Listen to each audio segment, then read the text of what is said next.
Various exam में आपका स्वागत है। आज देखेंगे कक्षा 6 की ज्योग्राफी विषय का पाठ 6। हमारे पाठ का नाम है पृथ्वी के प्रमुख स्थल रूप। स्थल रूप का मतलब यह होता है पृथ्वी आपको किन किन रूपों में दिखाई देती है। आपको पता है ये पृथ्वी आपको अलग अलग रूपों में दिखाई देती है, जैसे कहीं पर आपको पर्वत, कहीं पर पठार, कहीं पर मैदान, तो कहीं झील, कहीं नदियां आदि पृथ्वी विभिन्न विभिन्न रूपों में दिखाई देती है।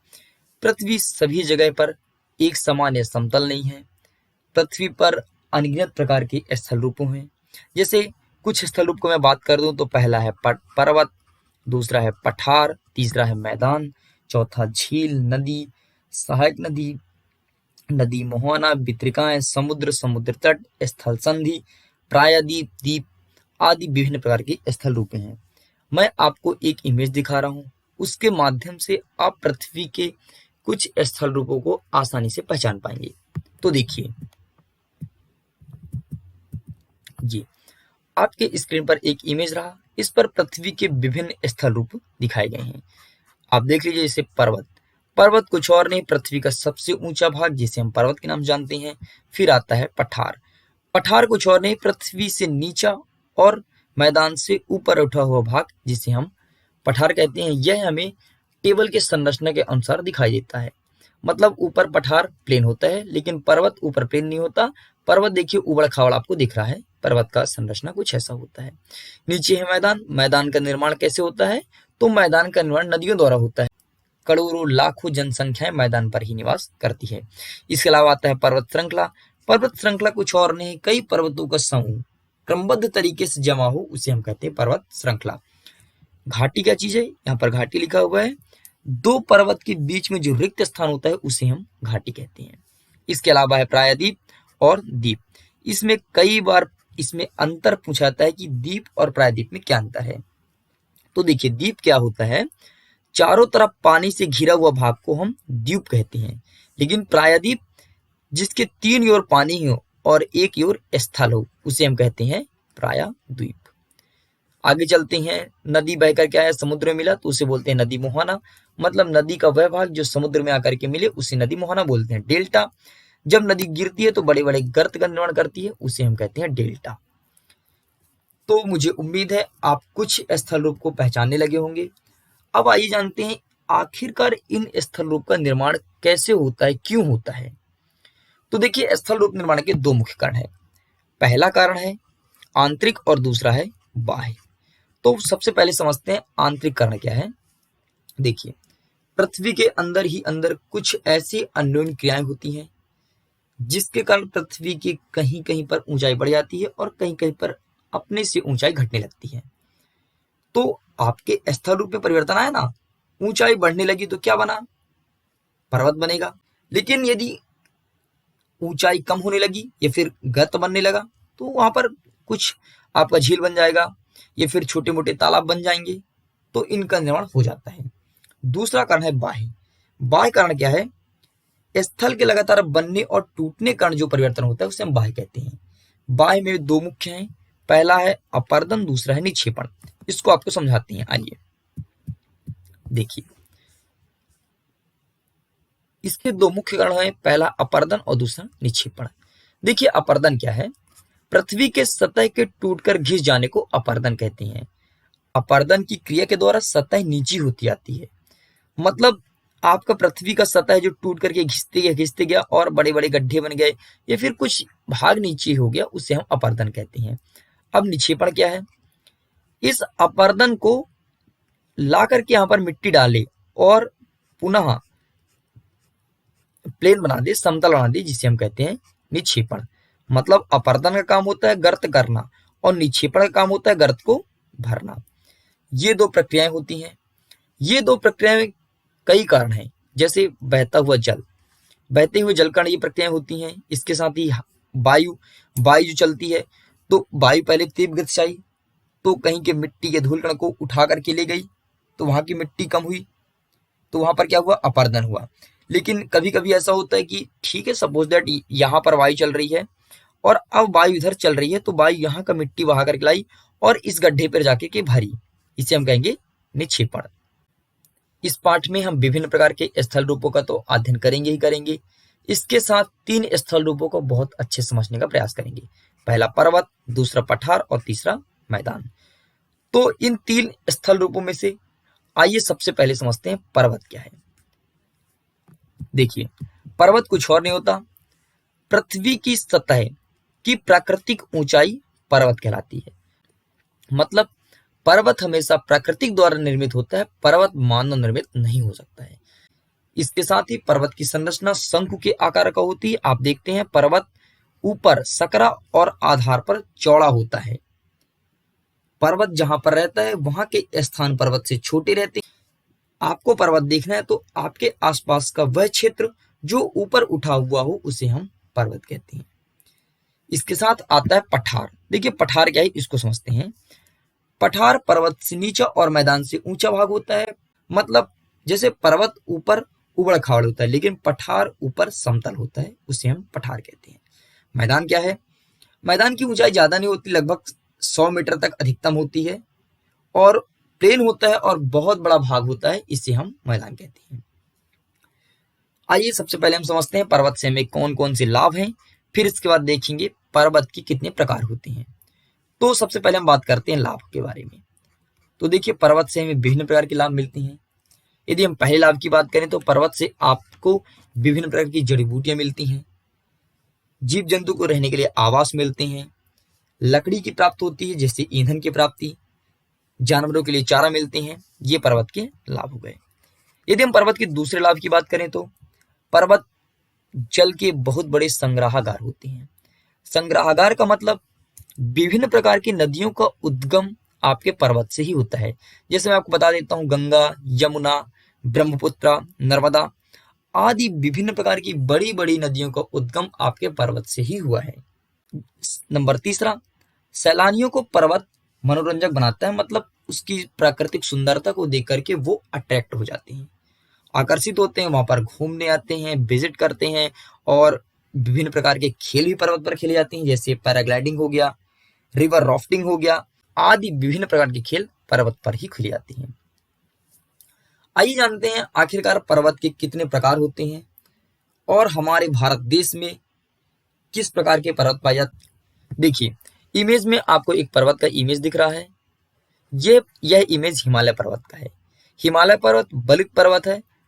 अब इसे बलित पर्वत क्यों कहा गया, इसे आगे समझेंगे।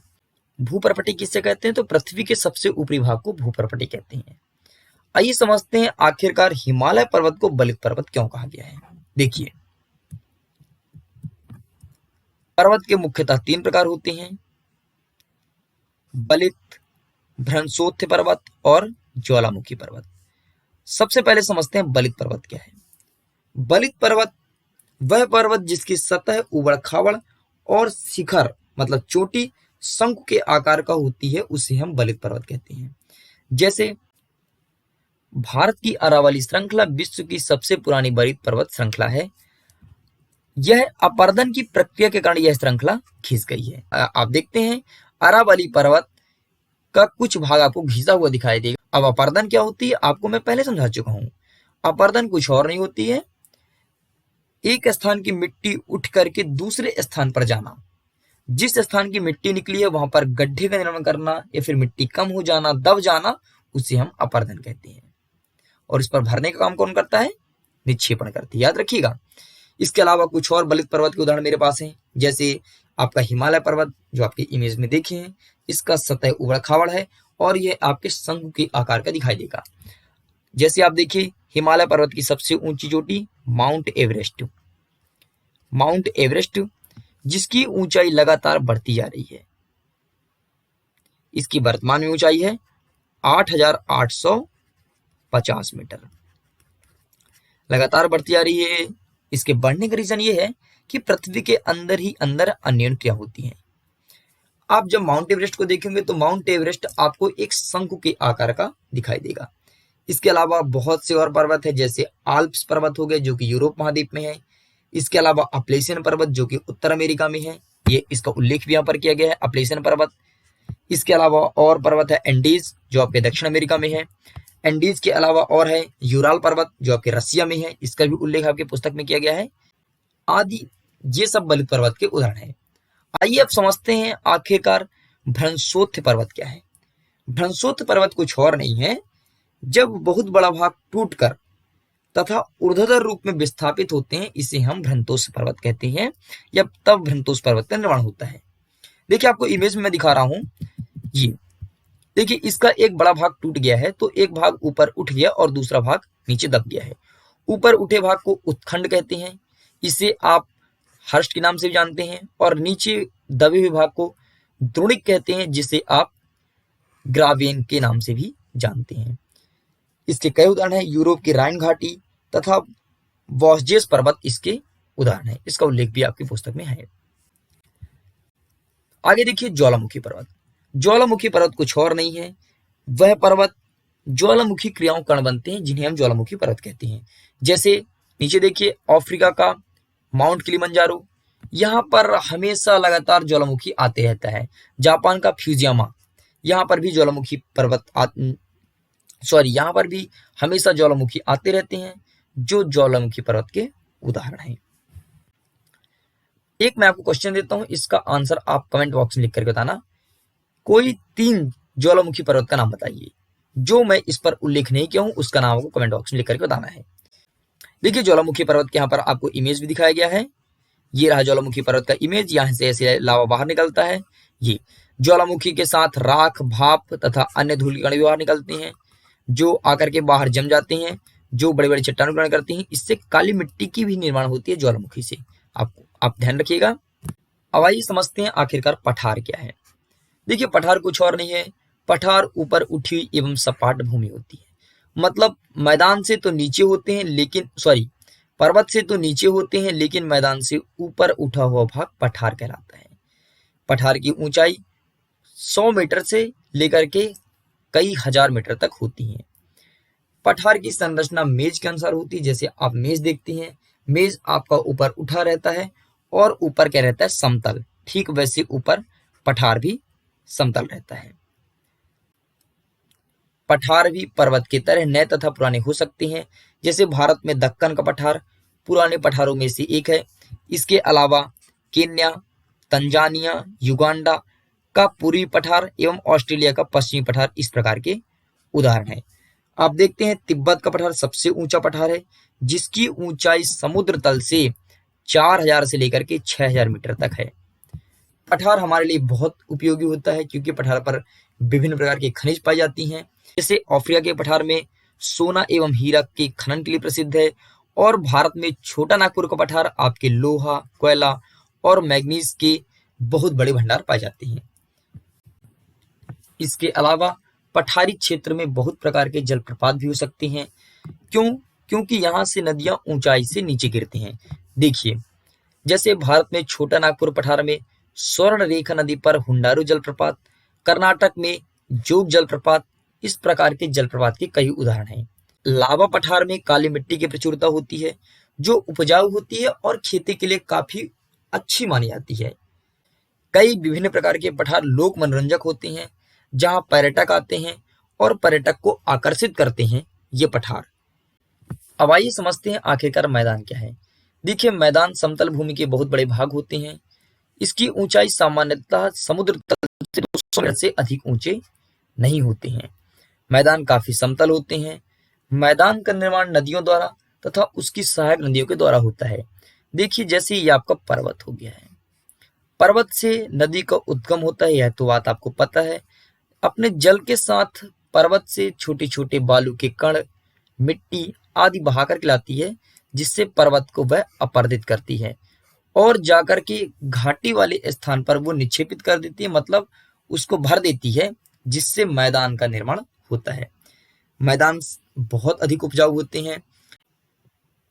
इस पर परिवहन के साधन का निर्माण करना भी आसान होता है, और आपको पता है जहां पर इंफ्रास्ट्रक्चर अच्छा होगा वहीं पर ही जनसंख्या अधिक निवास करती है। तो मैदान पर अत्यधिक जनसंख्या भी पाई जाती है। नदियों द्वारा बनाए गए कुछ बड़े मैदान जैसे एशिया में तथा उत्तर अमेरिका में है।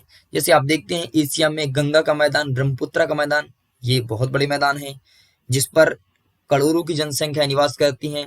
जैसे मैं भारत देश की बात करूं तो भारत देश में ऊपर है आपका हिमालय पर्वत, उसके नीचे आपका बहुत बड़ा मैदान है जो गंगा का मैदान है, जिस पर आपका उत्तर प्रदेश पूरा बसा हुआ, उत्तर प्रदेश बिहार पूरा गंगा के मैदान में बसा है। उसके बाद फिर आता है पठारी रीजन, फिर उसके बाद समुद्र तट के किनारे थोड़ी मैदान है।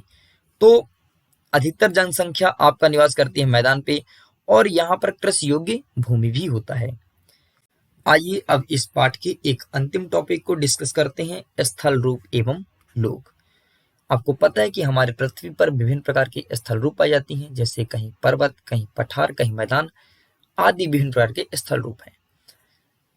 तो पर्वत की अपेक्षा मैदान में रहना अत्यंत सरल होता है। क्यों?